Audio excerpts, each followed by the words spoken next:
¿Pueden confirmarme, por favor, si es que ya se está compartiendo mi pantalla? Sí, se ve bien. Excelente. Sí, se No. ve.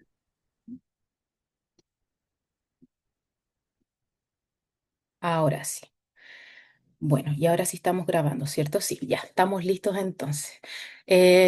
Bueno, nuevamente les doy entonces la bienvenida. Les recuerdo que este curso, llamado Aspectos Prácticos para la Prevención del Burnout y Minimización de los Efectos del Estrés, es un curso que pretende abordar muchos aspectos acerca de este síndrome para poder gestionar de mejor manera todos los síntomas o características que están asociados y principalmente yo diría saber cuándo buscar ayuda de ser necesario. Sí, es como aportarnos el conocimiento necesario para poder decir, estos son mis límites, ¿cierto? Y necesito hacer algo al respecto.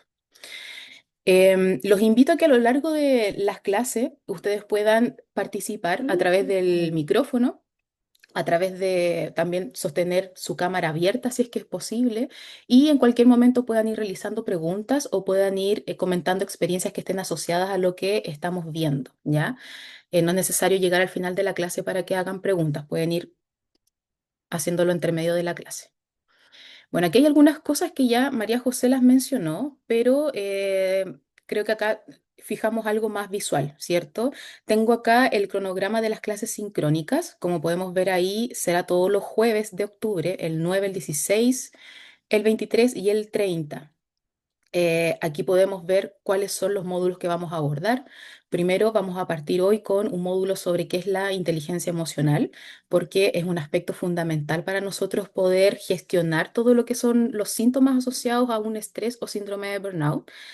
En la siguiente clase vamos a ver la gestión de las emociones. En el módulo 3 vamos a hablar de la inteligencia emocional más centrado en la empresa y en el módulo 4 vamos a ver herramientas para la gestión emocional.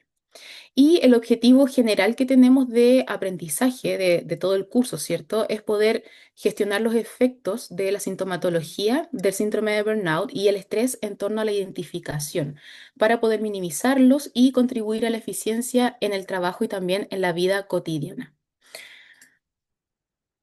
Metodología de evaluación, ya les comentó María José.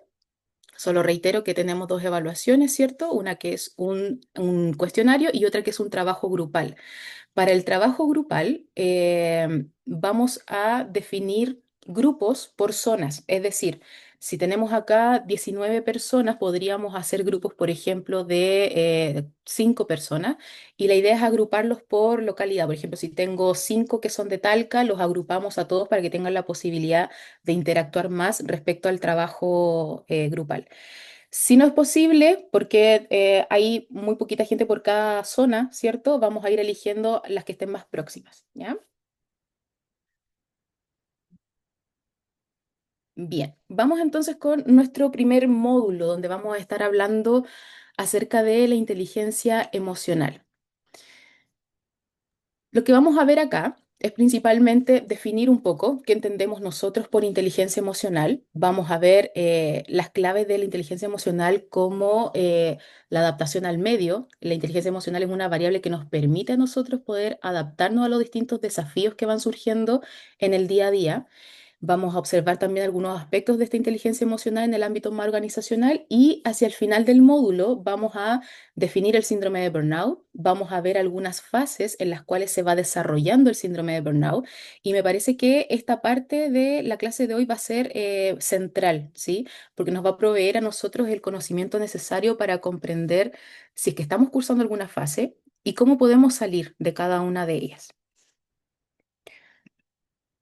Entonces, para comenzar, me gustaría preguntarles a ustedes, ¿qué creen ustedes o qué entienden ustedes por inteligencia emocional? Vamos construyendo aquí una definición.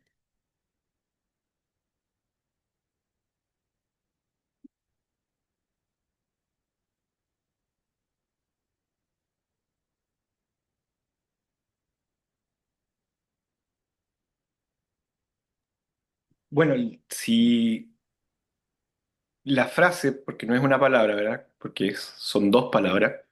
El hecho de decir como inteligencia, como para mí al menos me alude como a un saber, eh, algún tipo de conocimiento o de dominio de algo, si no, no sería una inteligencia, sería solamente emociones, ¿no? Porque por algo dice inteligencia emocional. Entonces sería como un saber respecto a aquello que son las emociones referido a la propia persona. Ujú. Sí, sí, claramente está muy, muy relacionado, Claudio, con lo que es la inteligencia emocional. Ujú. ¿Qué más? ¿Qué más creemos, entendemos que puede ser la inteligencia emocional?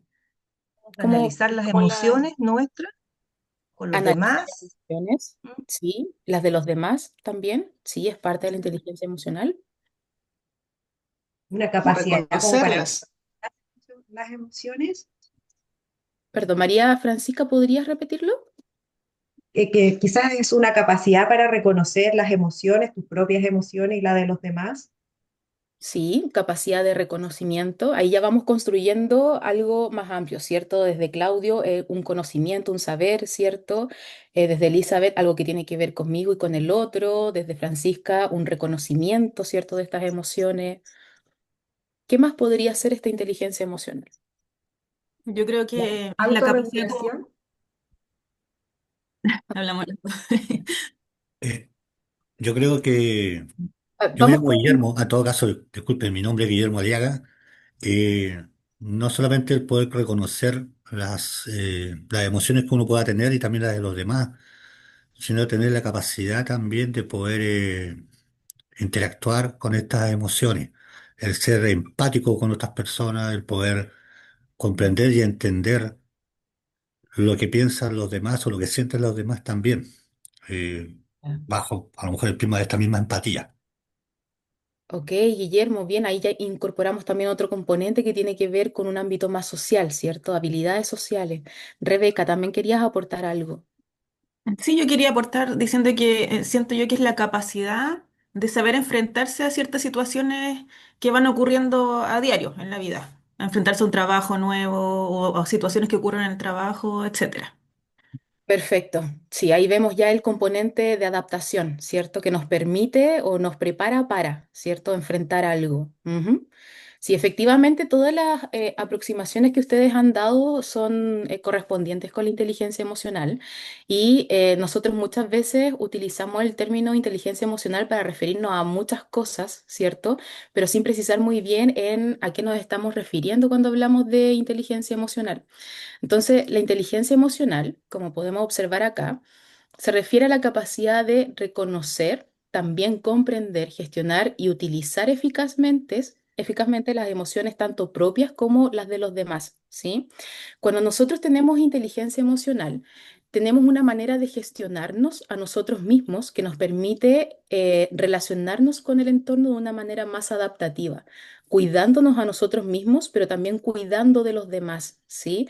Cuidando ámbitos de convivencia, por ejemplo, con otras personas y la convivencia conmigo mismo, que también es importante. Entonces, este término que fue popularizado por Goleman, Daniel Goleman, que es un psicólogo, ¿cierto? Por allá por la década de los 90 comenzó a ganar mucha popularidad porque las investigaciones comenzaron a demostrar que ya no era suficiente como el cúmulo de conocimientos, como la inteligencia más lógica, más matemática, más de otra índole, ¿cierto? Sino que gran parte del éxito y la capacidad de bienestar y de adaptación de las personas estaba determinado por esta inteligencia emocional. Entonces, se ha popularizado mucho desde ahí porque es crucial para el éxito personal y también profesional, ¿sí? Y en la vida en general, con nuestra familia, con nuestro entorno social, con nuestros proyectos, con nuestros objetivos de vida, ¿cierto? Está relacionado absolutamente en todo, porque somos personas que sienten, somos seres emocionales, antes que seres racionales. Muchas veces hemos dicho, no, es que el ser humano se caracteriza por ser un ser racional. No, la verdad es que primero somos emocionales, ¿sí? Eso es lo más instintivo del ser humano. Y eso es lo primero con lo que nosotros deberíamos estar conectados en nuestra vida, ¿sí? Tener la capacidad de hablar acerca de nuestras emociones libremente, tener la capacidad de identificar cuando nos sentimos de determinada manera y poder verbalizar lo que es importante también. Porque cuando algo solamente queda en mis pensamientos, en la mente, a veces es más fugaz, ¿cierto? En cambio, cuando yo lo puedo verbalizar, lo anclo un poco más en el conocimiento sobre mi propia experiencia.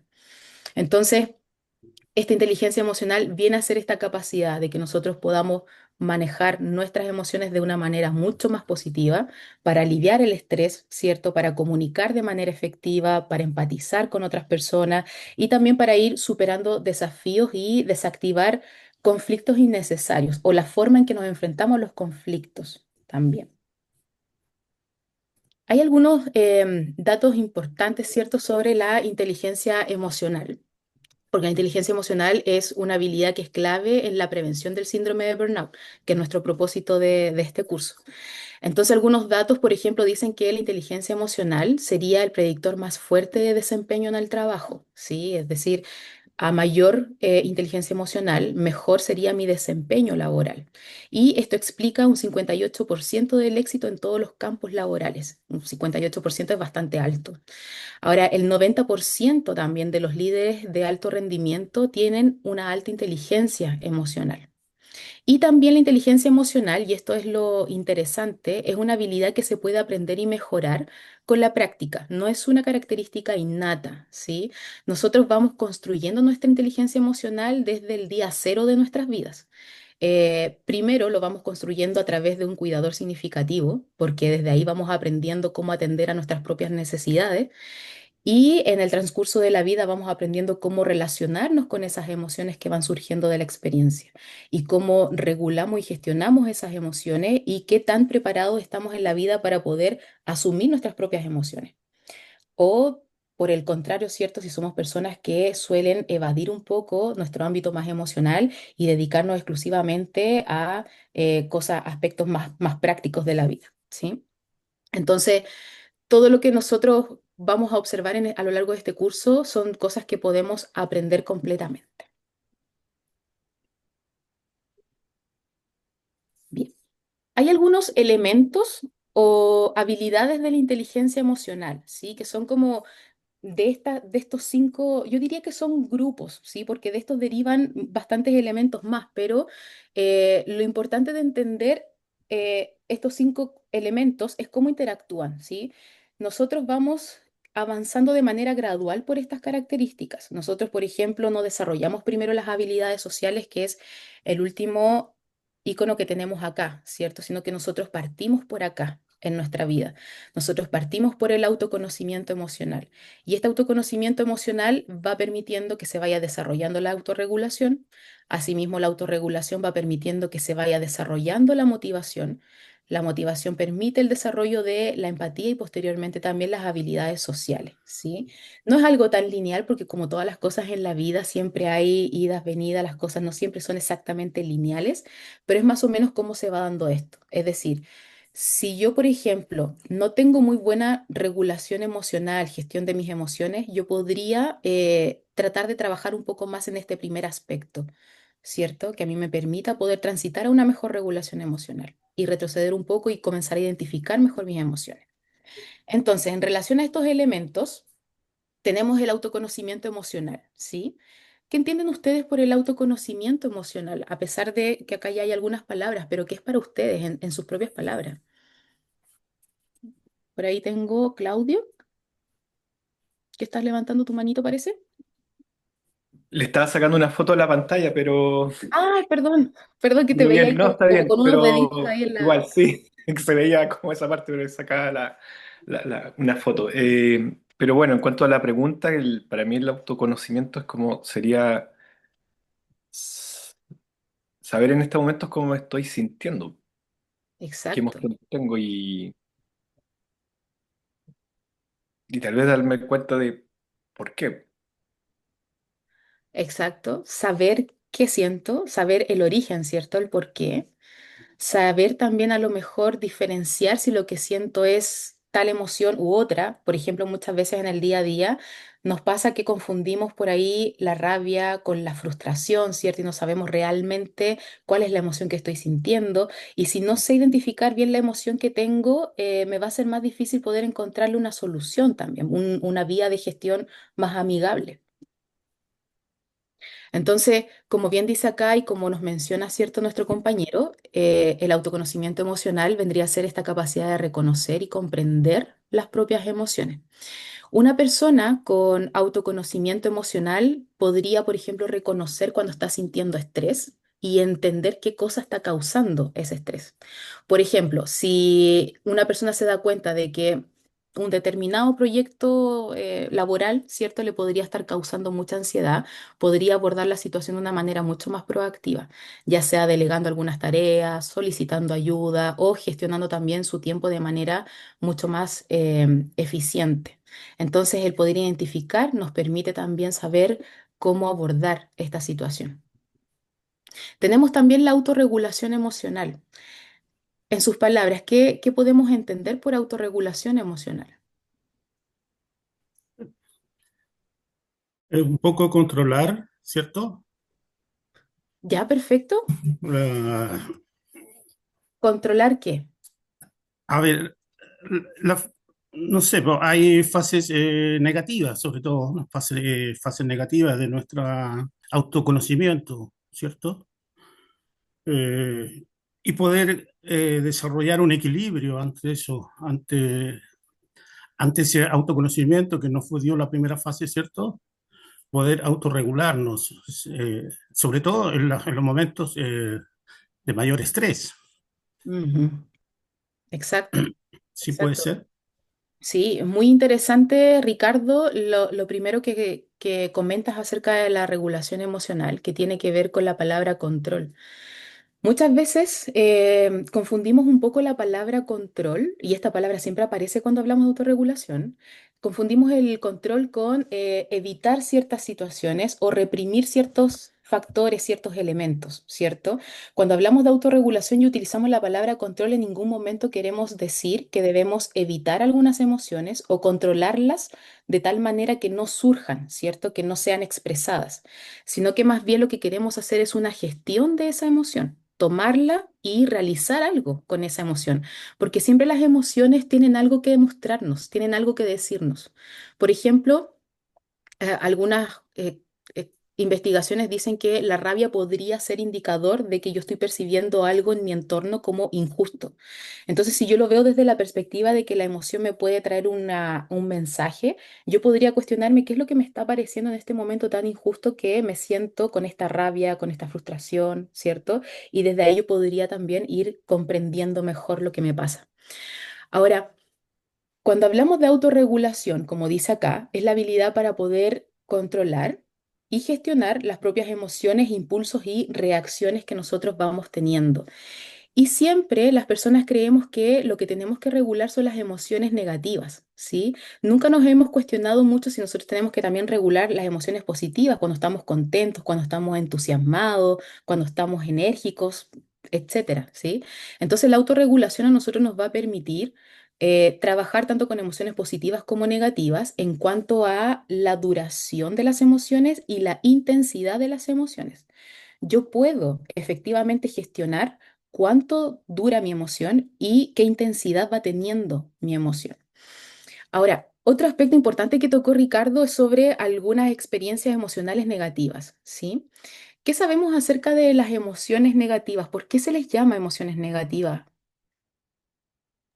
Eh, ¿Puedo? Yo creo Sí, que sí, bueno, yo creo que ahí pasa cuando hay situaciones malas en nuestra vida y que no somos capaces de regularlas y pasamos los límites. Puede ser uno de ellas, eh, eh, yo creo que puede ser una relación de amor, los celos ya. eh, y las reacciones que se puedan producir producto de eso mismo. Viéndolo en el ánimo, digamos, de relaciones interpersonales. Mm. Yo creo que ese es un claro ejemplo de una, una acción negativa o a lo ¿Te, mejor, te refieres como a un efecto negativo a raíz de la emoción? sí, Ya, sí, ok.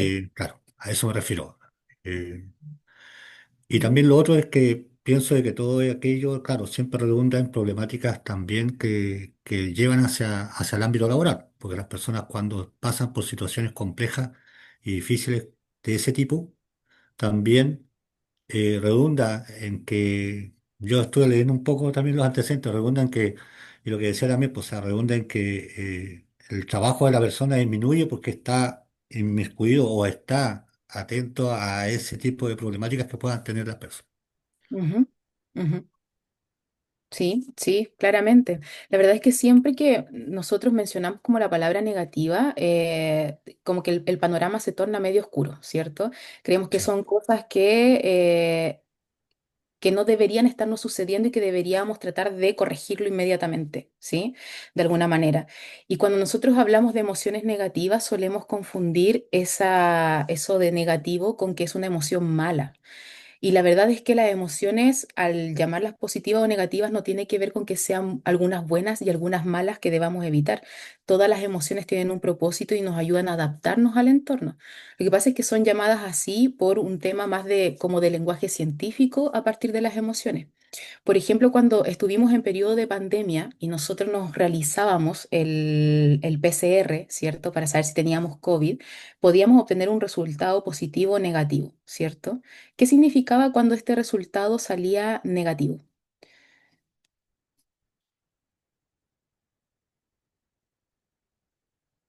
Se redundaba en realidad en una respuesta de bienestar hacia la persona, porque eso quería decir que la persona no estaba enferma. Exacto. Eso quería decir que había ausencia del virus. Por lo tanto, cuando en lenguaje científico hablamos de negativo, estamos hablando como ausencia de una variable, ¿sí? Si bien el resultado era negativo, el significado no era algo malo para nosotros, sino que era algo tremendamente bueno. Lo mismo pasa con el resultado positivo. Está indicando que hay presencia de una variable, ¿sí? En el caso de la emoción positiva o negativa, la variable es la variable del bienestar. Cuando nosotros experimentamos emociones positivas, está presente la variable del bienestar. Cuando experimentamos emociones negativas, estamos en presencia de la variable de menor bienestar, ¿sí? Por lo tanto, todas las emociones nos sirven, son adaptativas, todas tienen un mensaje importante, pero hay algunas que nos sostienen más en un estado de bienestar que otras, ¿sí? Esa es más o menos la relación. No, no debemos nunca pensar que por ser negativa es mala y que por lo tanto debiésemos evitar la emoción. Bien, entonces, un ejemplo de autorregulación, ¿cierto? Podría ser si una persona se está enfrentando a un plazo de tiempo más ajustado, más estresante en el trabajo, y en lugar esta persona de dejarse llevar por la ansiedad, por el pánico, ¿cierto? Por la frustración, esta persona podría tomarse un momento para respirar profundamente, podría esta persona también ordenar mejor sus pensamientos, estar también en un estado de calma, ¿cierto? Y así poder organizar las tareas que tiene, ¿cierto?, en un plan de acción que sea más manejable. Eso es un claro ejemplo de una persona que gestiona sus emociones. Bien, y tenemos la motivación también. ¿Qué entendemos en nuestras propias palabras por motivación?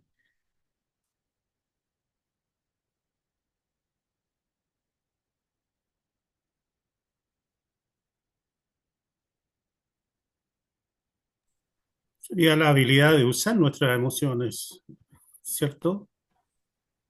Así Poderla es. usar para alcanzar el objetivo, nuestras metas. Exactamente, es como tener este motor interno, ¿cierto? Que nos permite que a pesar de que podamos estar experimentando emociones positivas o negativas o placenteras, displacenteras, nosotros tengamos una energía que nos permita enfrentar esto y seguir adelante, ¿cierto? Por ejemplo, dentro de la motivación, una persona que podría tener un alto nivel de motivación podría establecer metas personales para poder manejar el estrés. Por ejemplo, si el ejercicio reduce su estrés, ¿cierto? Porque todos tenemos estrategias para reducir nuestro estrés. Si el ejercicio fuese algo que reduce su estrés, podrían motivarse más a sí mismos para poder correr, no sé, una cierta cantidad de kilómetros cada semana, ¿sí? Entonces, el que yo tenga el autoconocimiento suficiente de que a mí el ejercicio me ayuda con el estrés, el que yo además sepa cómo puedo regular este estrés, me va a permitir a mí tener la motivación suficiente de ir por eso, ¿sí? De aproximarme a esa solución que yo necesito. Y por otra parte también tenemos la empatía, que también la nombraron por ahí en relación a la inteligencia emocional, que es principalmente la capacidad de comprender y sentir también las emociones de otras personas. La empatía tiene distintos aspectos, ¿sí? La empatía tiene por su parte un componente más emocional y un componente más cognitivo.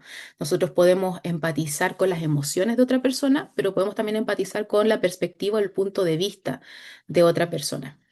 La empatía siempre nos va a ayudar a nosotros a conectar con los otros, ¿sí? Y desde ahí que la empatía nos ayuda y es como el primer paso, el primer escalón para nosotros poder desarrollar nuestras habilidades sociales. Entonces, en cuanto a la empatía, si un compañero de trabajo, por ejemplo, pareciera muy estresado, muy molesto con el trabajo que está realizando o con el ambiente que se está dando dentro del trabajo, cualquier cosa, una persona con empatía podría entender y podría reconocer los sentimientos que esta persona está teniendo y podría aproximarse a él o a ella, ¿sí? Ofreciéndole un poco de apoyo o ayuda si fuese necesario. Y este tipo de interacciones no solamente puede aliviar el estrés de esa persona, sino que también va construyendo relaciones sociales muy fuertes en el ámbito laboral. Por lo tanto, preocuparnos por el otro y tratar de comprender el mundo interno del otro siempre es importante porque va generando estos vínculos más sólidos, ¿sí? Esta conexión importante, esta red de apoyo dentro del trabajo. Y tenemos finalmente las habilidades sociales, ¿sí? ¿Qué habilidades sociales reconocen ustedes? ¿Qué podríamos nombrar como una habilidad social?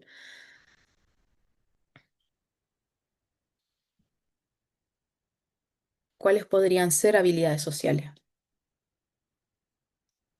La comunicación con los demás, ¿cierto? Ente, ujú, sí, muy de acuerdo. Poder, lo que usted hablaba, interactuar, poder comprender y sentir también a los demás, bueno, También. como asociada un poco con la empatía, podría ser. Ujú, así es. ¿Qué más? ¿Qué más? ¿Qué otras habilidades sociales conocemos? Porque son muchísimas, ¿ah?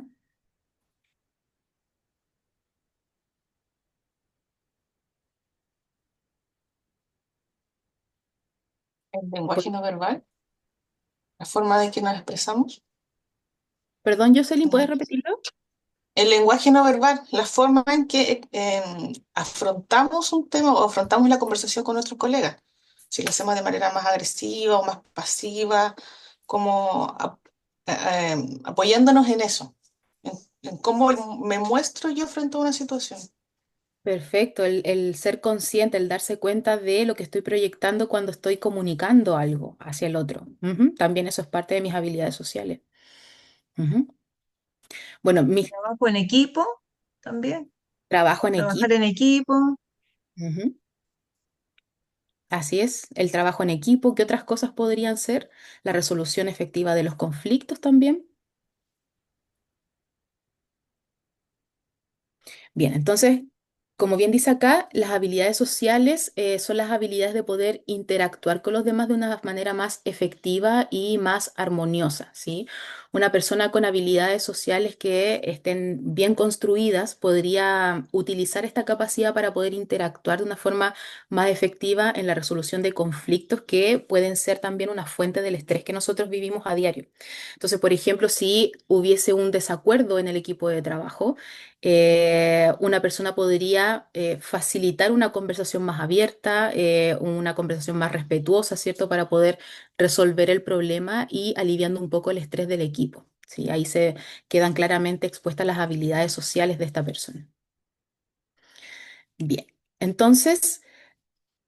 Esta inteligencia emocional tiene ciertos beneficios y ciertas aplicaciones, ¿cierto? Lo importante es reconocer que esto nos permite a nosotros poder mejorar las relaciones interpersonales. Cuando nosotros nos movemos en nuestro entorno con respeto por nuestras propias emociones, claridad por nuestras propias emociones y también con una interacción comprometida con los demás desde la empatía, desde las habilidades sociales, esto va mejorando las relaciones interpersonales que vamos teniendo, ¿sí?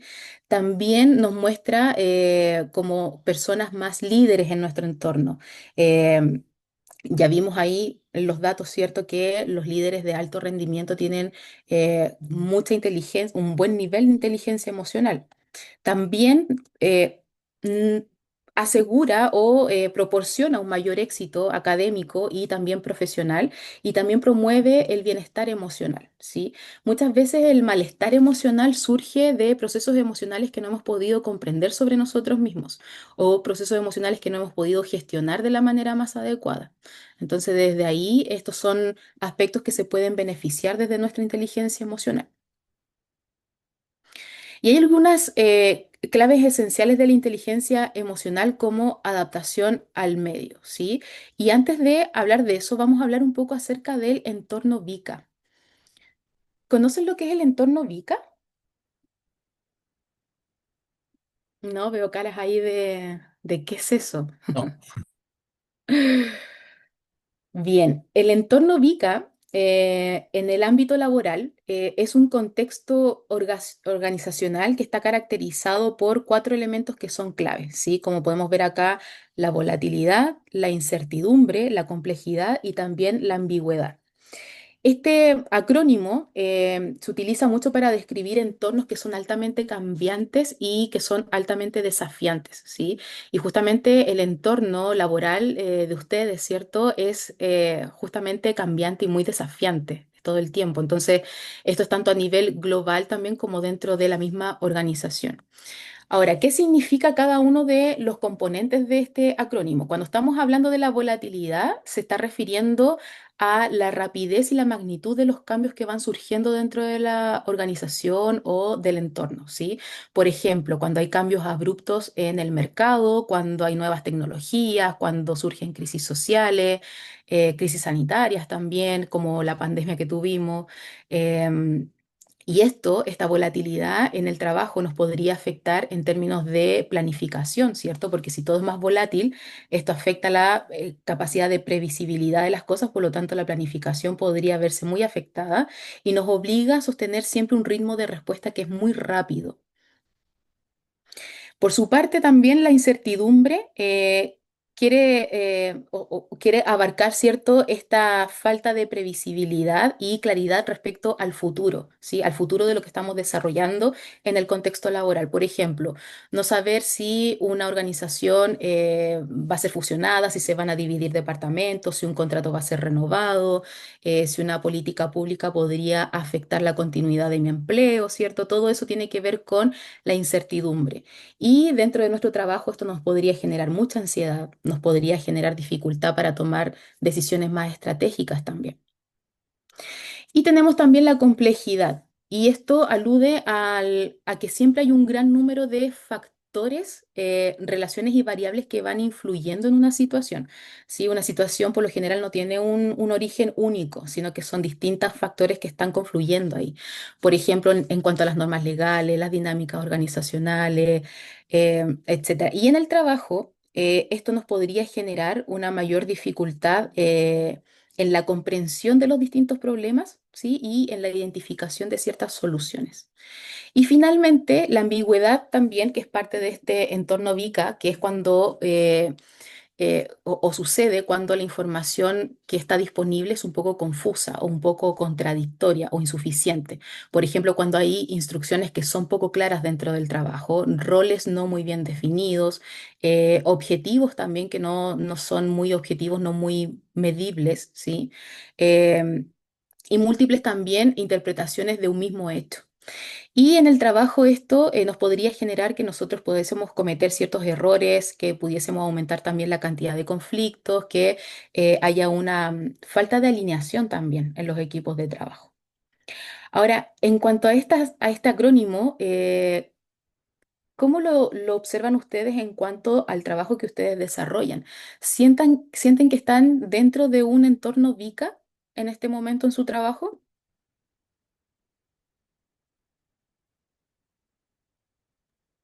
eh, yo creo, mira, recién el colega hablaba precisamente de una información que nos llegó ayer que Ujú, tiene que ver con la retención de los aumentos de sueldo. ujú, Entonces, ahí estaría, digamos, dentro de este entorno, ujú, porque lo dijo él, o sea, lo han visto, lo han pensado, se dan cuenta de lo que está sucediendo y, bueno, también sucede muchas veces el tema del personal a contrata dentro del Poder Judicial.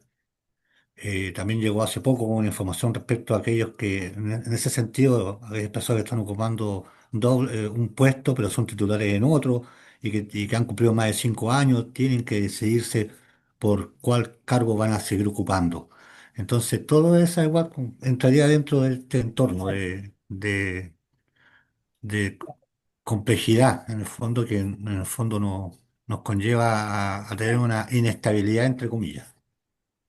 Claramente, complejo, y la incertidumbre también en cuanto a esta retención, ¿cierto?, de los aumentos, o sea, ¿cuándo va a suceder? Yo ya me proyecto con eso, ¿cierto? La ambigüedad de tener una información y después recibir otra, todo eso tiene que ver con un entorno VICA.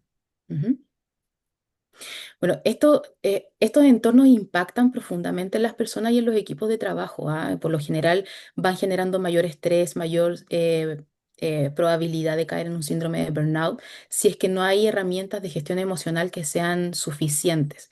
Entonces surge la necesidad de desarrollar habilidades socioemocionales como la resiliencia, el pensamiento crítico, la capacidad de adaptación al medio, ¿cierto? La colaboración entre los equipos y las personas dentro del trabajo para poder sobrellevar este entorno VICA, ¿sí? El entorno VICA difícilmente podríamos sobrellevarlo de manera individual. Necesitamos trabajar en red para sobrellevar este tipo de entornos, sentir que hay una red de apoyo dentro de nuestro trabajo.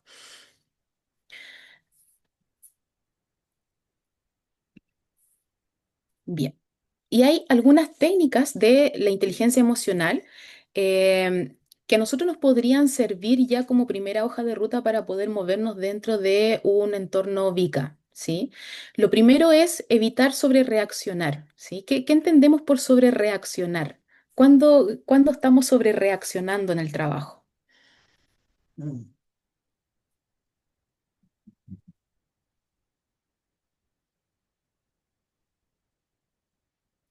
¿Cuál podría ser un claro ejemplo de que sobrereaccioné en esta situación, en el trabajo? Cuando reaccionamos desde la guata, Ujú. Así es. por decirlo de una manera coloquial, cuando reaccionamos desde la guata, o sea, nos explayamos sin pensar en lo que estamos diciendo. Y obviamente y claramente está ahí expuesta la emoción del momento. Ujú. Ujú. Así es, es una acción más visceral, ¿cierto? Más impulsiva muchas veces. Ujú. Ahí parece que alguien más quería añadir algo. Bien, nosotros constantemente estamos sobre reaccionando y no siempre nos damos cuenta. Es como un comportamiento bastante habitual y que tiene mucha relación también con la naturaleza del ser humano. Y esto pasa porque el cerebro humano, de alguna manera, está diseñado para poder percibir las amenazas del entorno y poder responder de manera automática, porque es así como incluso hemos podido sobrevivir a lo largo de la historia. Y en un mundo que actualmente avanza muy rápido, nosotros también solemos reaccionar muy rápido. Mientras más rápido va el mundo, más rápidos son nuestros patrones de reacción frente a las situaciones que van ocurriendo. Entonces estamos como inmersos en ese ritmo de vida, ¿sí? Y esto nos va manteniendo en una especie de piloto automático. Piloto automático le llamamos cuando estamos viviendo la vida sin ser conscientes de lo que estamos viviendo en la vida. ¿Sí? Cuando estamos haciendo las cosas por inercia, cuando por ejemplo vamos manejando y no nos damos cuenta del trayecto que pasamos a lo largo de toda la conducción, cuando de repente nos estamos preparando un café y no nos dimos ni cuenta cuando ya el café estaba hecho, nunca nos dimos cuenta cuando echamos el agua, echamos el azúcar, etcétera. Eso es vivir en un piloto automático, ¿sí? Vivir un poquito como en esta inercia de hacer las cosas. Y para evitar este sobrereaccionar, ¿cierto? Siempre tenemos que recordar que entre un estímulo, que podría ser una situación, un evento, una persona, cualquier gatillante, y la respuesta que yo doy frente a eso, siempre hay un espacio. Y este espacio a mí me gusta visualizarlo como un paréntesis, ¿sí? Cuando yo me enfrento a una situación, me gusta imaginar que entre esa situación y yo hay un paréntesis. Y dentro de ese paréntesis es que reside el poder de nosotros de responder conscientemente frente a una situación. Entonces, en ese paréntesis yo conecto con lo que a mí me está pasando respecto a la situación, por qué yo me estoy sintiendo de esta manera frente a la situación, ¿cierto? ¿Cuál es la mejor forma de gestionar esto? ¿Cómo me adapto a esta situación y cómo elijo la mejor respuesta frente a este estímulo? ¿Sí? Hay situaciones que ocurren tan rápido que no nos dan este tiempo de poder resolver este paréntesis, ¿cierto? Paso a paso. Sin embargo, en la medida que vayamos poniéndolo en práctica, esto se automatiza mucho más, ¿sí? En la medida que nosotros sepamos reconocer nuestras emociones, gestionarlas de manera adecuada, este paréntesis se resuelve de manera mucho más rápida también. Ingrid. Ah, no, profesora, disculpe, le hice seña a mi hijo que se iba a la universidad. Ya, perdón, yo estoy súper atenta a ustedes ahí mirándolo. Me encanta cuando tienen las cámaras encendidas en los cursos. Entonces, es importante tener conciencia de este paréntesis, de que yo sí tengo la posibilidad entre el estímulo y mi respuesta de poder hacer esta pausa y poder observar, ¿cierto? Entonces tenemos que analizar, tenemos que observar, tenemos que sentir y luego tomar decisiones.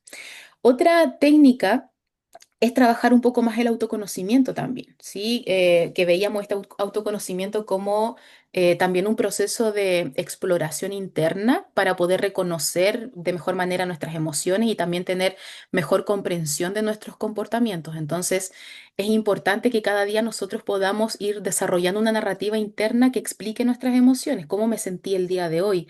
¿Cuál fue la emoción más frecuente o recurrente que he tenido esta semana? ¿Cierto? ¿Desde dónde vienen estas emociones? Todo eso me va permitiendo a mí poder trabajar un poco más el autoconocimiento.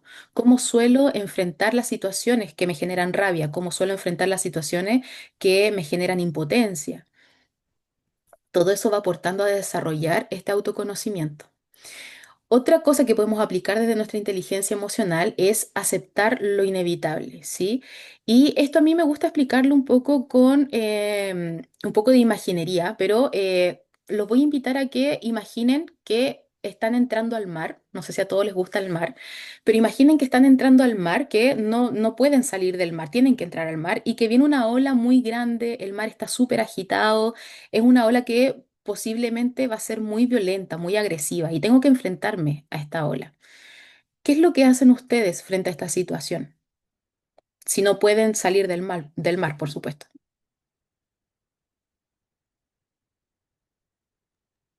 Aceptar y resignarse, ¿no? ¿De O qué manera? enfrentar la situación. Enfrentar, conformándome nomás con lo que viene. Pero ¿cómo lo harías? ¿Cómo te enfrentarías a esa ola?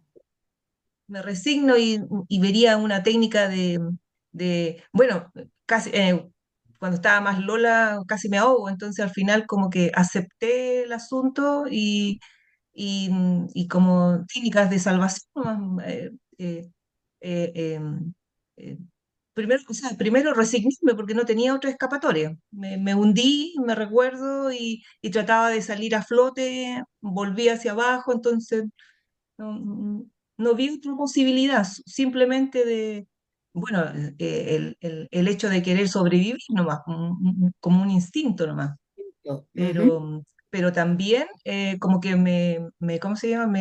Me dejé, vino alguien y me rescató, nomás eso es lo único que sentí, pero como que no tenía otra escapatoria, Perfecto, como, pero lo resolviste en sí, ese momento, ¿cierto? claro, Instintivamente, como haya sido, lo resolviste. Siempre tenemos una forma de enfrentar las situaciones. exacto, El claro, tema claro, es de qué manera lo enfrentamos, porque yo frente a esta ola puedo haberme preocupado de tal manera que pongo mi cuerpo muy rígido para tratar de que la ola no me mueva, tratar de que la ola no me sumerja, ¿cierto? En la profundidad y comienzo a luchar contra esta ola, ¿cierto? Y comienzo a tratar de deshacerme de esta ola, lo que probablemente me podría llevar solamente a quizás agitarme más dentro del agua y necesitar más oxígeno, a tragar agua, a lo mejor hundirme un poco más dentro de la ola, ¿cierto? Pero también tengo la posibilidad de, frente a esta ola, relacionarme de una manera distinta, ¿cierto? Que quizás yo podría entender que esta ola es inevitable, que sí o sí va a pasar por sobre mí y que a lo mejor yo podría tomar el oxígeno suficiente para poder resistir algunos segundos más dentro de esta ola y dejar que la misma ola me lleve hacia la superficie. Sí, son distintas formas de reaccionar. Una que es la segunda, que tiene que ver más con la aceptación de lo inevitable, y la primera que tiene que ver más con la lucha sobre las cosas o enfrentar también las cosas como con resignación y no con aceptación, ¿sí? Entonces, hay una pequeña diferencia entre la aceptación y la resignación. Cuando nosotros aceptamos algo, ¿cierto? Nosotros tenemos una actitud que implica reconocer la realidad sin emitir juicios, ¿cierto? Es decir, perfecto, esta realidad está aquí, es de esta manera, ¿sí? Y permitiéndonos a nosotros poder tener un crecimiento personal, un crecimiento laboral a partir de esto, ¿cierto? Eso es como una actitud más de aceptación. Cuando nosotros tenemos una actitud más de resignación, es una actitud más bien de derrota, ¿sí? Que implica que nosotros nos sometemos a la situación, pero nos sometemos con frustración, con malestar, con desagrado, y eso va bloqueando nuestro crecimiento personal y laboral, ¿sí? Lo importante acá es observar de qué manera nos vamos a relacionar con esta situación que es inevitable. ¿Sí? Y en la forma, si yo tomo una decisión u otra en cuanto a cómo me voy a enfrentar, los resultados podrían ser muy distintos entre uno y otro. También otra técnica desde la inteligencia emocional para movernos en estos entornos VICAS puede ser el trabajar también en los distintos tipos de inteligencia emocional. Está la inteligencia intrapersonal y la inteligencia interpersonal. La intrapersonal tiene que ver con todo el conocimiento sobre nosotros mismos, la conexión con nosotros, la reflexión sobre nosotros, la narrativa que vamos creando sobre nosotros y nuestra experiencia, todo lo que tiene que ver con nuestro mundo interior. Y la inteligencia interpersonal es la que tiene relación con las interacciones que vamos estableciendo con el entorno, ¿sí? A partir de esta inteligencia intrapersonal. Entonces, trabajar en estos dos tipos de inteligencia emocional es muy bueno para poder movernos en estos entornos VICA porque, como yo les decía, salir de un entorno VICA o manejar un entorno VICA no depende de aspectos individuales de la persona, sino que también colectivos. Entonces es importante también tener desarrollo de ambos tipos de inteligencia. Y tenemos también la empatía que la hemos nombrado bastante, ¿cierto? Y decíamos por ahí que la empatía es esta forma de comprender, entender las emociones y también los pensamientos de otra persona y que podemos conectarnos ahí desde la cognición o desde las emociones con alguien. Pero también hay que tener cuidado con la empatía, ¿sí? ¿Les ha pasado a ustedes que se han sentido agotados después de empatizar demasiado con una situación, con un hecho o con una persona? ¿Cómo se explican ese agotamiento? ¿Por qué podría pasar ese agotamiento? Quizás porque la otra persona también tiene, o sea, energía negativa y te absorbe tu energía, Ajá, quizás. sí, sí, Uno podría. intenta ser empático con la otra persona, pero ya llega un punto en que ya no dan más. Nos sentimos como consumidos por la otra persona. Claro, ¿Sí? consumidos. Ujú, exactamente, la empatía suele tener como una trampa, se le llama así, la trampa de la empatía. Y esto se refiere a situaciones en las que un exceso de empatía podría resultar muy contraproducente o perjudicial, como este caso que tú planteas, ¿cierto? Y esto pasa, por ejemplo, cuando nosotros nos involucramos mucho emocionalmente y tendemos como a perder la objetividad necesaria de las cosas. Si bien yo estoy empatizando con la persona y comprendo sus pensamientos y emociones, no significa que yo soy sus pensamientos y sus emociones. No significa que yo debo sentir de la misma manera en que siente esta persona. Con que yo comprenda el mundo interno de esta persona ya es suficiente para empatizar. No es necesario que yo adopte el sentir de esta persona, porque si yo me dejo llevar por eso, agoto mis recursos también de poder ayudar a esta persona. Y también me podría generar un daño a mí mismo o a mí misma. Entonces, a veces cuando hablamos de empatía, también tratamos de verlo desde la perspectiva de la compasión, que ahí hay una diferencia entre empatía y compasión. Cuando somos compasivos, además de nosotros poder comprender este mundo interno de la otra persona, a lo que nos invita la compasión es a aproximarnos a generar una ayuda o a tener el deseo de ayudar a la otra persona, pero sin identificarnos nosotros con las emociones y pensamientos que esa persona está teniendo, solamente comprender. ¿Sí? Entonces ahí sentimos que somos más efectivos porque estamos ayudando a la otra persona, porque estamos haciendo algo que también nos ayuda a construir comunidad, nos sentimos personas valiosas dentro del grupo también. Y es satisfactorio siempre cuando ayudamos a las personas. Siempre deja una sensación de satisfacción muy importante. Entonces, esto pasa claramente cuando nos involucramos mucho, cuando estamos absorbiendo mucho el dolor ajeno también, y ahí nos vamos agotando emocionalmente. Entonces, para poder evitar caer en esta trampa de la empatía, es muy importante mantener un equilibrio, ¿sí? Entre la comprensión y la objetividad. Bien, ¿cómo vamos hasta acá? Cuéntenme si tenemos preguntas. Ujú. ¿Algún ejercicio para evitar sobre reaccionar, por ejemplo, en una situación adversa, problemas? ¿Qué podemos hacer? Cuando estás muy abrumado por una situación, por lo general tu capacidad de razonar sobre la situación podría estar un poco nublada, ¿sí? Cuando te sientas de esta manera, lo que puedes hacer, en vez de conectar con la situación desde lo racional, podrías conectar desde lo sensorial. Primero, lo que te va a permitir tener este paréntesis del que hablábamos y darte el tiempo necesario para reaccionar o responder de otra manera. Por ejemplo, si ocurriese una situación que te deja desbordado, que tú sientes que está aumentando la intensidad de una emoción displacentera y que sientes que quieres responder rápidamente a eso, podrías distraer un poco este razonamiento y tratar de buscar en tu entorno cosas con las que puedas conectar sensorialmente. Una cosa que puedas oler, una cosa que puedas ver en tu entorno, una cosa que puedas escuchar, una cosa que puedas degustar, ¿cierto? Y una cosa que puedas tocar, ¿sí?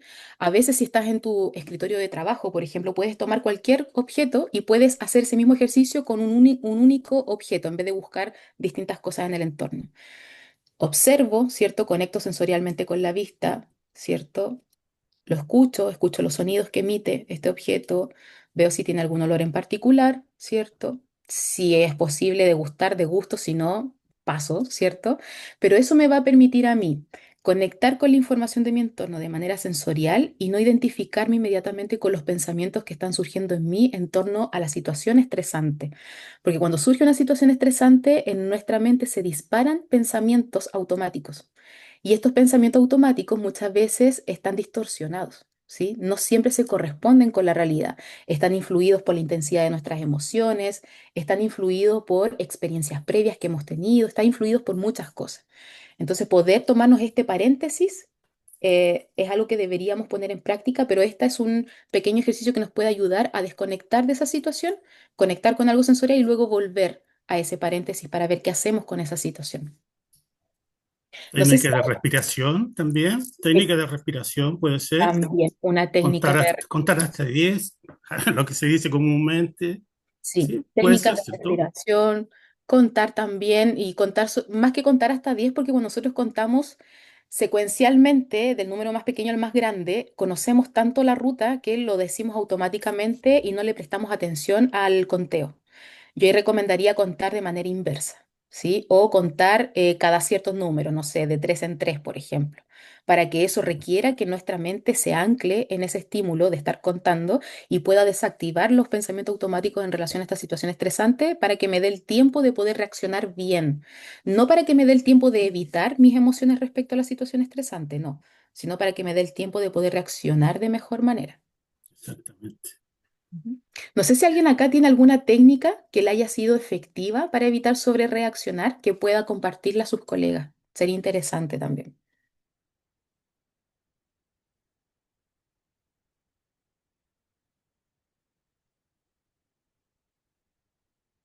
Bueno, vamos en este curso, em, creo que es en la clase número 3. Vamos a abordar aspectos relacionados con mindfulness.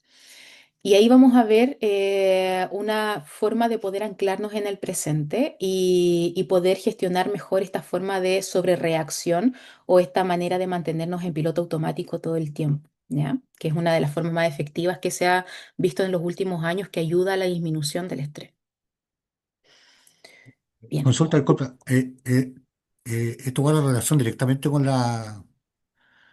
con lo que sería el controlar los impulsos? Sí, por supuesto. Por supuesto, ¿Ya? nosotros sobrereaccionamos de una manera impulsiva, ¿sí? Cuando no controlamos este impulso. Correcto. Se caracteriza por ser una respuesta muy rápida, con poco pensamiento entre medio, ¿sí? Con poca capacidad de observar la situación antes de responder a la situación. ¿Alguna otra pregunta que tengamos hasta acá?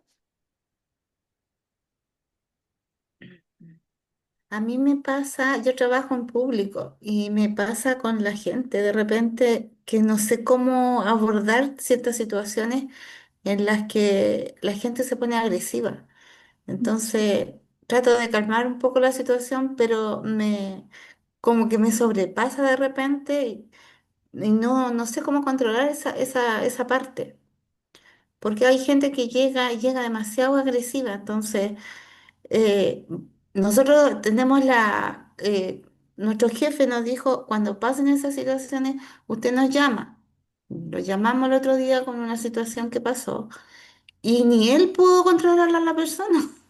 Porque al final el caballero se fue tan ofuscado, echando garabatos, y al final él trató de calmar, pero no hubo caso. Entonces, no sabemos cómo abordar esos temas con mi colega porque nos cuesta.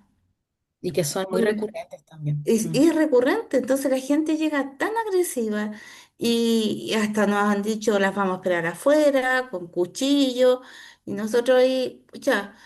Pero esas situaciones yo encuentro que de repente, ¿cómo abordarlas? ¿Cómo tratar de calmar a la otra persona? Nos ponemos igual en su lugar, sabemos que llegan con rabia, pero es difícil, es muy complicado.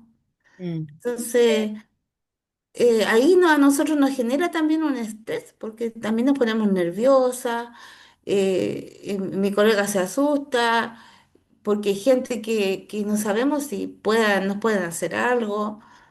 Pero es complicado esta situación porque atender público es difícil.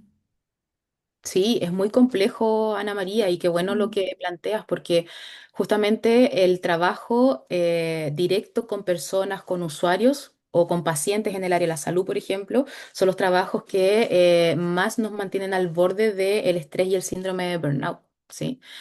Es súper importante lo que estás planteando porque es una situación recurrente y siempre en esta situación es importante conocer un aspecto sobre las emociones.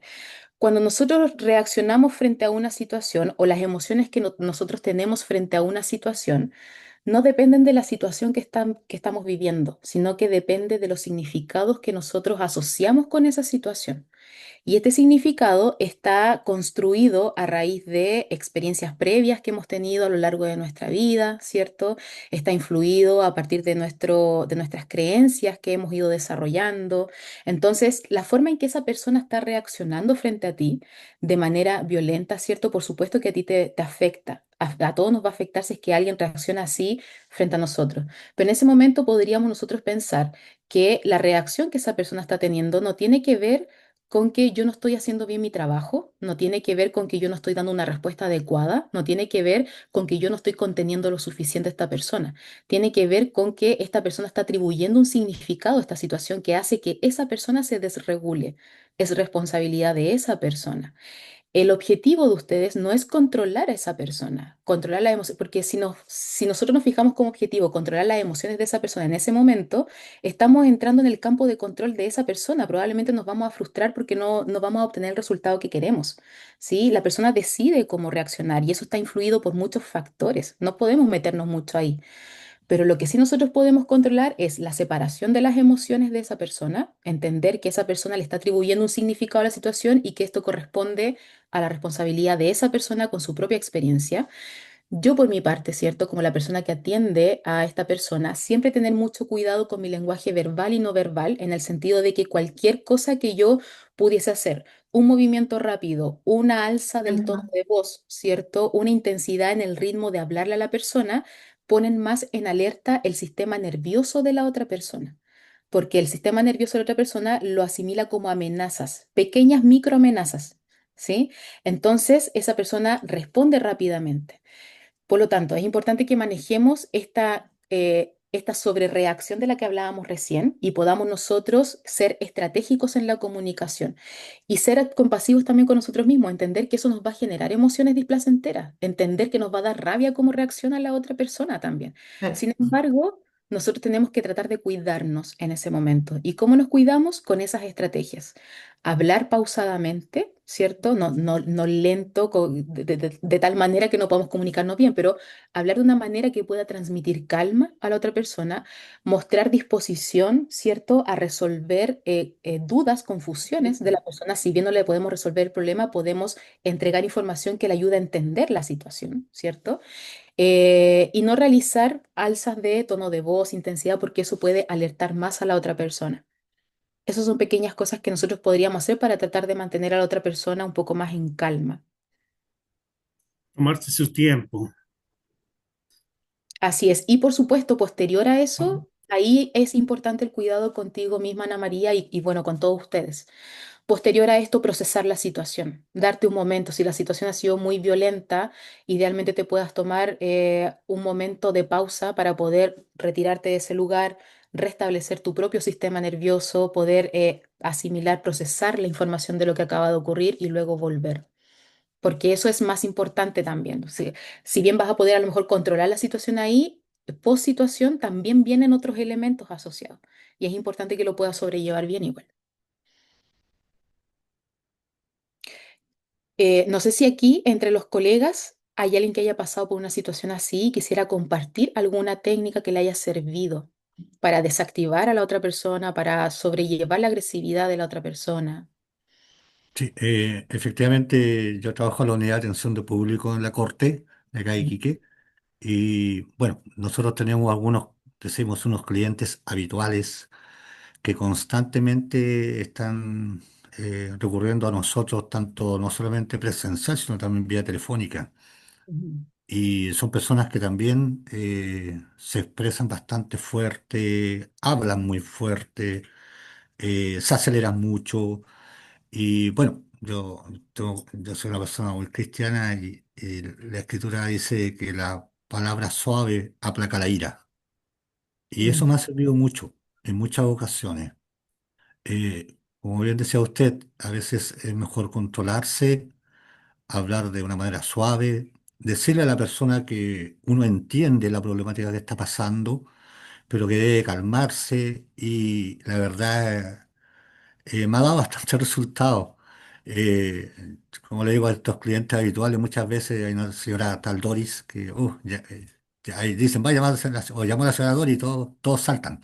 Eh, la verdad es que incluso ella, cuando termina de hablar conmigo, me termina dando las gracias, dándome bendiciones y todo aquello, porque yo la escucho y la dejo muchas veces que hable, que hable, que hable, que entregue todo lo que tiene que entregar, que se desahogue. Y después yo le hablo en forma suave y le digo las cosas que ella quiere escuchar en realidad y trato de orientarla de la mejor forma posible.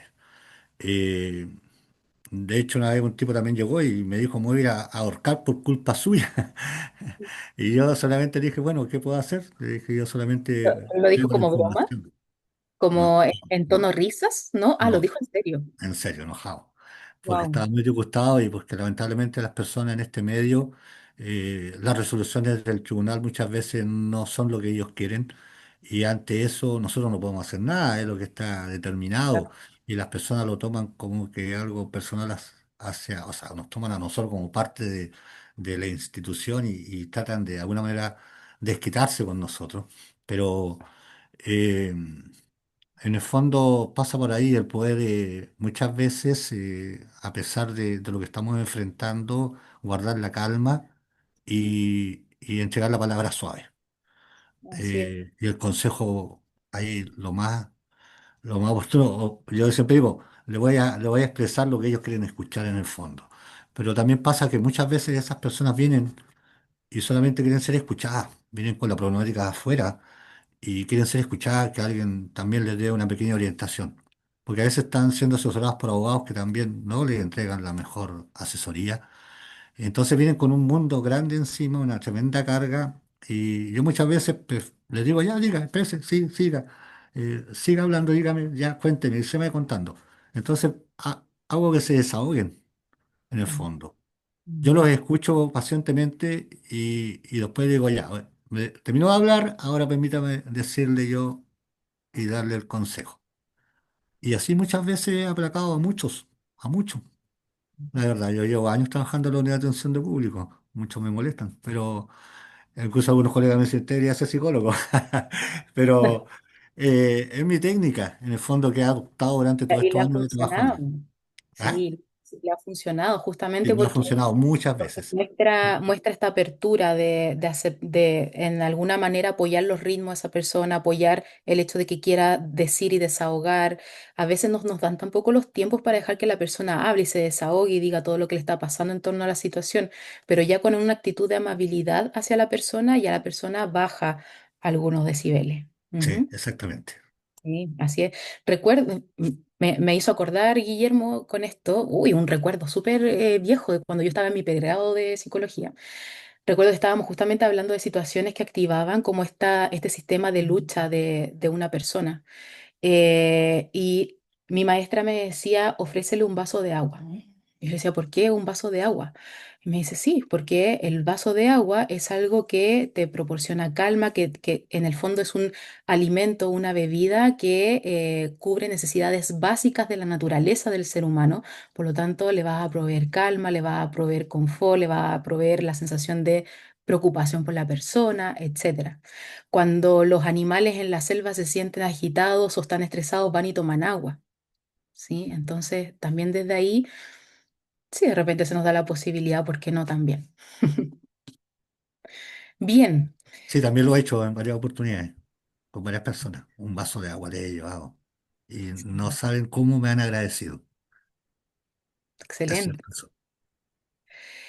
Bien, entonces, si nosotros llevamos esta inteligencia emocional a la empresa, vamos a observar que se van a ir desarrollando ciertas actitudes en nosotros a partir de nuestra inteligencia emocional, ¿sí? Nosotros necesitamos tener una actitud específica dentro del trabajo. Siempre en el ambiente laboral es muy necesario construir esta actitud con base a nuestras capacidades socioemocionales. Entonces la actitud nosotros la entendemos principalmente como una disposición mental y emocional. Muchas veces creemos que la actitud es lo que se ve, ¿cierto? Si yo veo llegar una persona, la actitud de esa persona es lo que yo veo, cómo llega, cómo camina, cómo reacciona, cómo habla, cómo me mira. Pero no, la actitud de esa persona es la disposición mental y emocional, es una disposición interna que está teniendo en ese momento para hacer frente a una situación, ¿sí? Entonces, em, es la disposición que yo tengo frente a mi mundo laboral, a mi entorno de trabajo, a las personas que me rodean, ¿cierto? A las situaciones que van emergiendo dentro de este contexto. Y esta actitud es importante que tenga ciertas características como las que estamos viendo acá, ¿cierto? Que sea una actitud positiva, donde yo pueda mostrar mayor entusiasmo, mayor optimismo, donde también sea una actitud proactiva, es decir, que yo me pueda anticipar cierto, a ciertas cosas, donde yo tenga este motor, esta automotivación, ¿cierto? Que me permita tomar iniciativa en algunas gestiones dentro de mi trabajo, que además es algo que es muy valorado también por nuestras jefaturas. También la colaboración, ¿cierto? Es muy importante que siempre sostengamos relaciones de colaboración con nuestros compañeros de trabajo, que tengamos la apertura de ofrecer ayuda y de recibir ayuda también, porque muchas veces nos cuesta mucho recibir la ayuda, que tengamos esta capacidad de adaptabilidad, ¿cierto? De estar abiertos y receptivos a nuevas ideas, a ser capaces de poder ajustarnos, adaptarnos a nuevas situaciones y también la responsabilidad, ¿sí? Que implica, como dice acá, asumir la responsabilidad de las tareas asignadas, cumplir los plazos, admitir errores cuando es necesario también. Eso es parte importante de nuestra actitud, de una actitud que viene desde nuestra propia inteligencia emocional. Ahora, vamos directamente al tema más importante de nuestro curso, que es el síndrome de burnout, ¿sí? Nosotros cuando hablamos de síndrome de burnout estamos hablando de un tipo de estrés que se da exclusivamente en el ámbito laboral, ¿sí? Es exclusivamente de este contexto. Entonces, este síndrome de burnout, que también se le puede llamar el síndrome del quemado, el síndrome de desgaste profesional, ¿sí? Es el resultado del estrés laboral crónico que no se ha gestionado con éxito. Cuando nosotros llegamos a un síndrome de burnout, nosotros ya por lo general hemos sostenido durante mucho tiempo un nivel de estrés importante. No se desarrolla el síndrome de burnout de un momento para otro.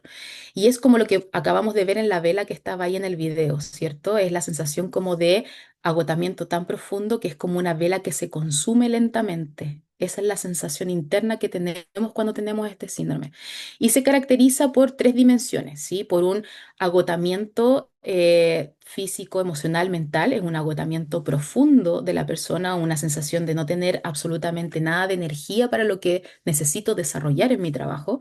Se caracteriza también por la despersonalización, que es cuando comenzamos a tener como un rechazo hacia nuestro entorno, cuando comenzamos a tener actitudes hostiles con nuestros compañeros de trabajo, cuando queremos evitar ciertas cosas del trabajo también, y también la falta de realización personal, que es la sensación de que he dado tanto por esto o estoy dando tanto, pero siento que esto no... Ya no me satisface, siento un vacío crónico respecto a mis propósitos laborales, ¿cierto? Hay una falta, esa sensación de falta de realización personal. Y esto es causado por las condiciones del trabajo, pero también por el estilo de vida de la persona. ¿Qué quiere decir esto? Que si bien pueden haber condiciones de trabajo que sean muy adversas, como por ejemplo cargas laborales muy grandes, plazos muy ajustados, ¿cierto? Una agenda de objetivos poco alcanzable, ¿cierto? Que todo eso puede aportar al desarrollo de un síndrome de burnout. La forma en que yo enfrento esto desde mi inteligencia emocional y mis hábitos diarios van a ayudar mucho a resolver si yo soy capaz de sobrellevar esta situación o si voy a caer en esta escalada de síndrome de burnout. Y puede tener consecuencias físicas y o psicológicas que ya lo vamos a ver. Entonces, algunos síntomas que pueden surgir de este síndrome de burnout es el sentimiento de agotamiento, es la baja autoestima también, es la poca realización personal, también el estado permanente de nerviosismo, nos sentimos siempre como en un estado de alerta y de mayor sobrereacción, como lo hemos mencionado anteriormente. Hay mucha dificultad para concentrarse, para memorizar, para sostener información en nuestra mente mientras hacemos algo. De repente estamos haciendo algo y no recordamos qué era lo que íbamos a hacer o por qué lo estábamos haciendo, ¿cierto? También hay comportamientos que podrían ser agresivos, ¿sí? Yo podría comportarme de manera hostil con mi entorno, podría ser un poco más cortante. Hay también otros síntomas como dolor de cabeza, taquicardia, afecta a otros aspectos de mi vida como la alimentación, como el sueño. Suele haber un bajo rendimiento también en comparación con mis estándares habituales de rendimiento en el trabajo. Comienza a haber mayor absentismo laboral, ¿cierto? Mayores licencias. Permisos, llegadas tarde al trabajo, ¿cierto? Porque estoy evitando completamente esta situación. Surge el aburrimiento también, la impaciencia, estoy más irritable y hay una comunicación que es muy deficiente. Entonces, este síndrome de burnout, antes de ir a ver sus etapas, quiero hacer un pequeño paréntesis porque no les mencioné que la lista de la clase de hoy la pasamos al final de la clase, ya para que no se me vayan a desconectar todavía. Entonces, el síndrome de burnout va cursando en distintas fases, principalmente son cinco, ¿sí? Y son graduales, ¿sí? Es decir, nosotros vamos primero en una etapa de entusiasmo, que si nosotros podemos identificarla bien, podríamos prevenir el hecho de pasar a una fase 2, que es una fase de estancamiento, y así sucesivamente. Entonces, en la fase de entusiasmo lo que pasa es que las personas están muy motivadas, altamente motivadas, con unas expectativas súper elevadas y muy idealizadas sobre el trabajo. Y quieren darlo todo de sí mismas. ¿Sí? Hay una fuerte conexión como emocional con la labor que se está realizando. Hay un deseo de superación, hay una voluntad también de dar mucho más de lo que se nos está pidiendo. Vamos invirtiendo una gran cantidad, por ejemplo, de tiempo, una gran cantidad de energía y compromiso emocional con el trabajo que hacemos, incluso dejando de lado el autocuidado, ¿cierto? Porque es un nuevo desafío, queremos darlo todo, ¿cierto? Queremos dejar la mejor imagen sobre nosotros mismos. En la fase de estancamiento, lo que va ocurriendo es que va apareciendo una pequeña disonancia entre estas expectativas idealizadas sobre mi trabajo y la realidad del entorno laboral. Comienzo a darme cuenta de que como que no son coincidentes el esfuerzo que yo estoy poniendo y lo que estoy observando que sucede dentro de mi trabajo. Hay como que se despiertan las primeras alertas, ¿sí? Y se van experimentando distintos desafíos, como por ejemplo no sé, una creciente burocracia, muchas limitaciones estructurales, falta de apoyo, falta de recursos también dentro de nuestro trabajo. Comienzan también algunas primeras señales de fatiga física, emocional. Va disminuyendo también la motivación y el compromiso comienza como a permearse un poco. Yo comienzo como a cuestionarme el compromiso que estoy teniendo con mi trabajo. ¿sí? Eso es una fase de estancamiento. No es muy coincidente este esfuerzo que yo he puesto en la fase de entusiasmo con ciertas cosas que estoy observando de mi entorno. Luego viene la fase de frustración, que en la fase de frustración se siente como que nada cambia, ¿sí? Como que a pesar de que yo estoy dando todo mi esfuerzo, las cosas no son muy movibles dentro de mi ambiente organizacional, por más que yo lo intente, por más que incluso ponga más esfuerzo, doble los esfuerzos por hacer bien mi trabajo, ¿sí? Y aquí puede aumentar claramente la irritabilidad. Puede aumentar la actitud hostil también frente a mi entorno, también el desprecio quizás frente a la institución o frente a algunos usuarios también del servicio que yo estoy entregando. El cuerpo también comienza de alguna manera a manifestar algunos síntomas como problemas del sueño, problemas de alimentación, dolores musculares, cansancio crónico, el dolor de cabeza que mencionábamos anteriormente. Y también se va incrementando como el autocuestionamiento, ¿sí? Y la sensación de que pareciera que estamos fallando como profesionales. Hasta acá todavía lo estamos atribuyendo todos nosotros mismos, a pesar de todos los esfuerzos que hemos hecho. Y es en la fase de frustración, en la fase que nosotros todavía estamos a tiempo de retirarnos de esta escalada del síndrome de burnout y volver a una fase de entusiasmo. ¿Cómo? Cuestionándome el esfuerzo que yo estoy poniendo en mi trabajo, cómo yo puedo poner ciertos límites, es decir, por ejemplo, establecer horarios en que yo ya llego a mi casa y dejo de trabajar, ¿cierto? Porque hay veces en que uno pasa todo el día conectado al trabajo, se va a acostar conectado al trabajo, ¿cierto? Establecer ese tipo de límites, establecer momentos de desconexión total de pantallas, de teléfono, dejar un día de la semana para poder descansar de todo ello. Es importante acá, por ejemplo, en la etapa de frustración, el nivel de autoconocimiento emocional que ustedes tienen de acuerdo a su inteligencia emocional. Porque si no logran identificar que están en este trance de estar súper frustrados y tener estas emociones muy displacenteras en torno a los resultados y el esfuerzo que han puesto, posiblemente no se van a dar cuenta que podrían estar en esta etapa de frustración. Entonces, si no somos capaces de salir de esta etapa de frustración, vamos entrando un poco más en una etapa de apatía o hiperactividad, como dice acá, ¿sí? Y acá lo que pasa es que podemos tomar uno de estos dos caminos, ¿cierto? Desde la apatía podemos observar que nosotros para poder protegernos emocionalmente, lo que hacemos muchas veces es desconectarnos, ¿cierto? Hacemos siempre lo mismo, nos volvemos más hostiles con el entorno, vamos evitando el contacto con las personas, con los usuarios, con la jefatura, nos vamos aislando de alguna manera. Y también el otro camino que podría ser sería una hiperactividad como un poco compulsiva, ¿sí? Porque aquí la persona, en vez de tratar de desconectar un poco de este trabajo, lo que haría sería como seguir aumentando los niveles de esfuerzo, los niveles de autoexigencia, continuar trabajando en exceso sin descanso, en un intento claramente de recuperar ese sentido de eficacia que se ha perdido, ¿sí? Pero esto lo único que puede hacer finalmente es como precipitar más rápido el colapso total dentro del síndrome de burnout. Y finalmente tenemos la fase 5 que es ya la fase de estar quemados, ¿cierto? O desgastados por el trabajo.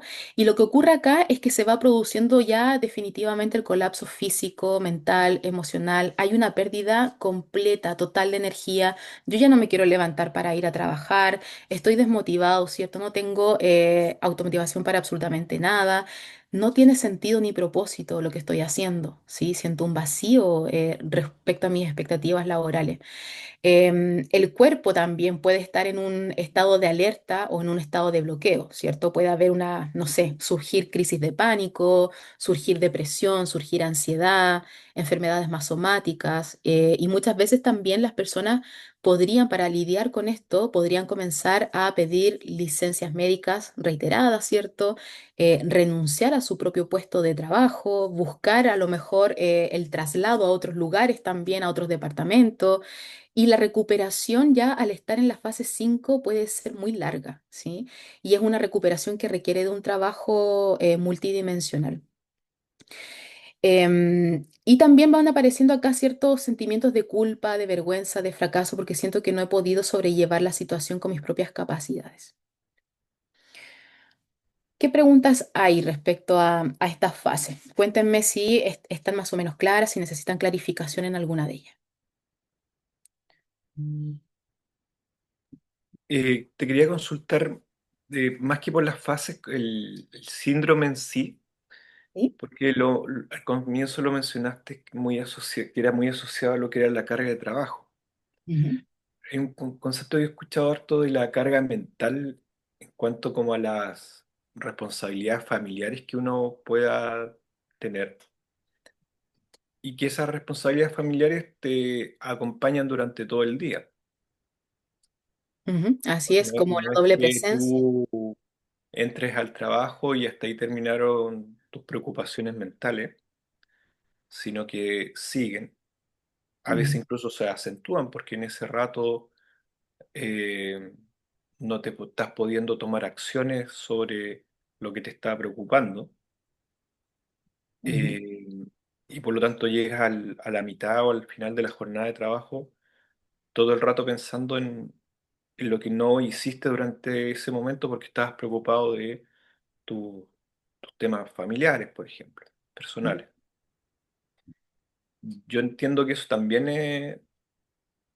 en sí es lo que hace que la, la carga de trabajo se sienta más pesada.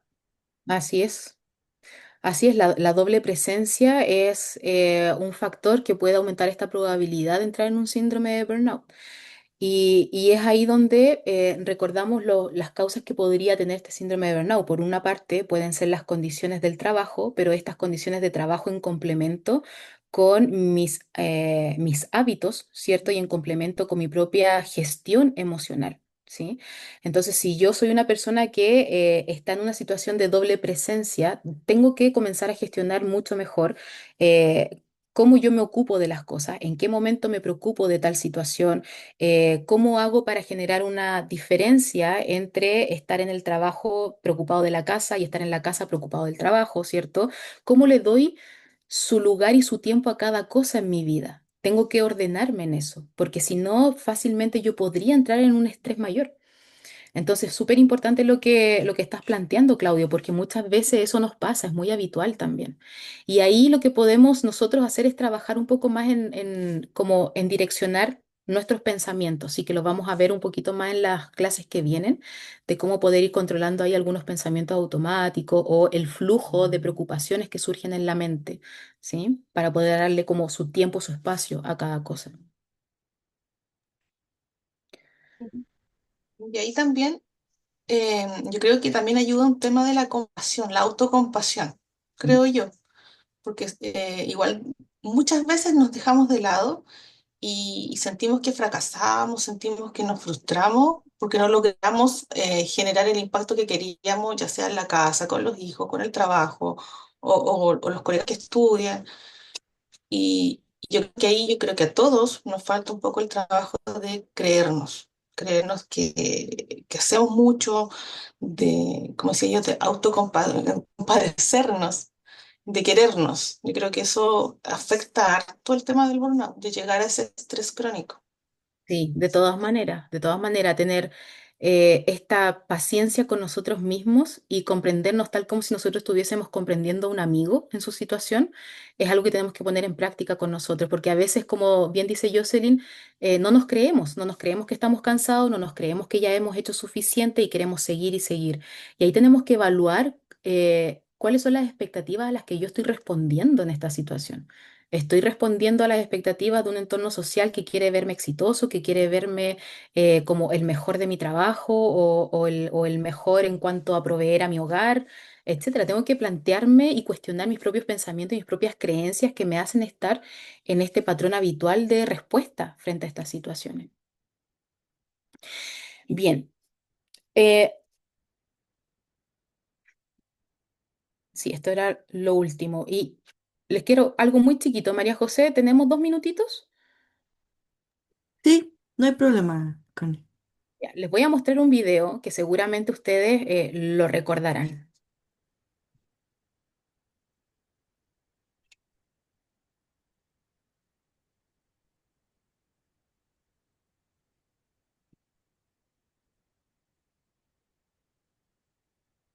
Oh, Bueno, no lo puedo reproducir, pero era muy cortito. El comercial del Armonil, no sé si se acuerdan, cuando este joven que está acá, ¿cierto? Lo voy a apuntar. Este chico que está acá, ¿cierto? En este escritorio, ¿pueden ver el cursor de mi mouse? Sí, Sí, sí. Está acá, ¿cierto? Le falla el computador y dice, no, esto no puede ser, y empieza a insultar, empieza a tirar gritos y todo, agarra el computador, empieza a golpear objetos y se aproxima el compañero de acá que está ahí detrás de este panel y le dice, guatón, tómate un armonil, ¿cierto? Que para esos tiempos era el Armonil, ¿cierto? Era ir a la farmacia, comprarte una pastilla, calmarte un rato, pero hoy en día el Armonil es mucho más que eso. Y el Armonil de hoy en día es la conexión con nuestras emociones antes de llegar a este tipo de estado, ¿cierto? Porque esta persona claramente estaba ya con un estrés, pero tremendo, una sobrereacción impresionante frente al estímulo de que el computador no funcionaba.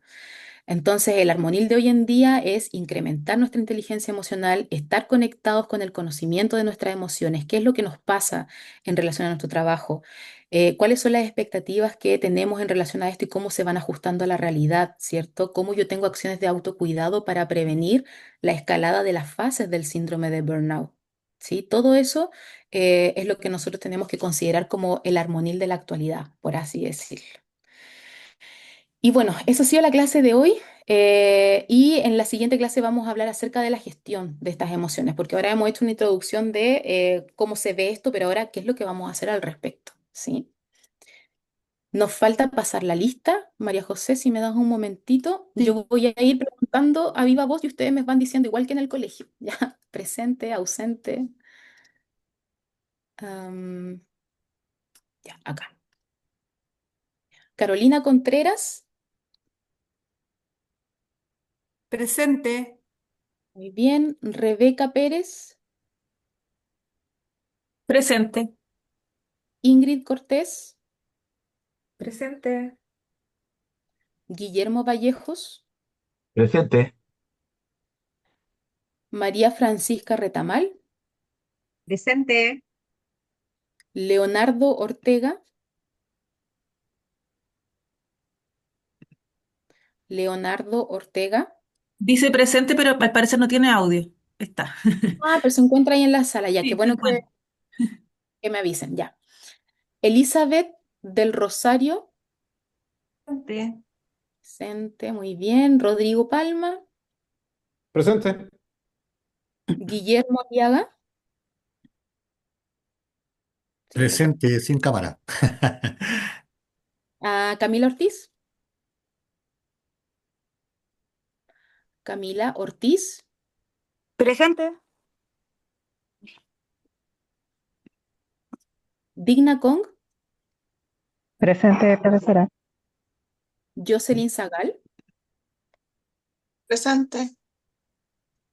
Ana María Navidad, no, presente, presente, ok. Claudio Valdivia, Claudio Por acá Valdivia, presente. ok. Ricardo Rojas, Presente. Enrique Herrera, Presente. María Bustamante, María Pía Bustamante, María Pía Bustamante, Héctor Oyarzún, Presente. Erwin Castillo. Presente. Bien, tengo solamente ausente a María Pía Bustamante. ¿No está en la sala tampoco como sin audio? No, porque dejó solicitaron dejar sin efecto el curso. Ah, ya, perfecto. Entonces no va a estar tampoco en la Un tema ahí siguiente. Mm. con la organización, con María José. Si quieres, después nos comunicamos por correo electrónico, María José. Sí, no hay Ya, problema. Sí. perfecto. Bueno, eso, ha sido un agrado esta primera clase, este primer contacto con ustedes. Les sugiero que vayan revisando los módulos en la plataforma porque son Mm. cortitos y así llegan ya con el conocimiento de lo que vamos a ver acá y pueden hacer todas las preguntas que sean necesarias para ustedes, ¿ya? Así que nos vemos el siguiente jueves. Gracias, María José, también. Sí, bueno, gracias Nicole por la clase y nada, acuérdense lo que dice Nicole de meterse ahora que están con comisión de servicio a la plataforma para que avancen y Que tengan un muy buen día. Que estén súper. Igualmente, que esté muy bien. Chao. Igual, Igualmente, Ya, gracias. chao. Chao, Hasta luego, chao. Chao, gracias. gracias. Chao. Hasta el Que estén próximo bien. Chao. jueves. Hasta Chao. luego. Hasta luego. Adiós.